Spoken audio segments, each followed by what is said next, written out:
the cardiologist, Dr. Wes Lindsay with Children's Healthcare, prescribed him a medicine called flecainide that is, it's like an adult dose medicine that has to be compounded down into a child's dose. It's the last ditch effort before surgery, which nobody wants a 5-year-old to have a heart cath done.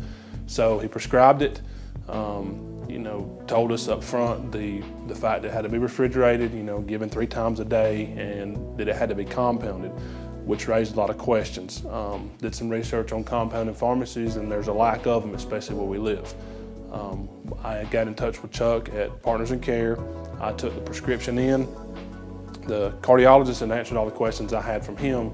I went to Chuck himself, and we sat down and talked about compounding, spent 10 or 15 minutes with me, prescribed, got the medication taken care of.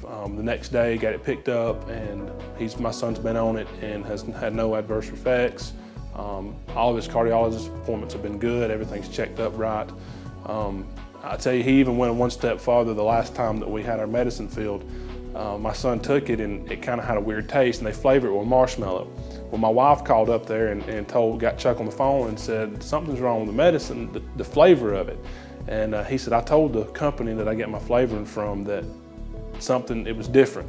So he didn't have to, but he got the old flavoring and redid the full amount of medicine for me and didn't charge me a dime for it, just because my son didn't like the way it tasted. So coming from somebody who this is the only option we had before surgery, I'm glad there was a compounding pharmacy there. I'm glad that Chuck, you know, he's been doing it forever.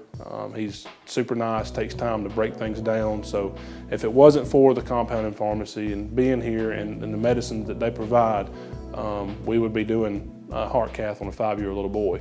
And this is buying us time until he gets a little older. He's a pharmacist, I guess you could say. I mean, he's done it all, seen it all, and you can tell I'm not just a number, my son's not just a number. You know, every time I go in, he comes out and asks me, how's he doing? You know, how's the medicine working? So I'm very pleased with the outcome of the Partners in Care Pharmacy.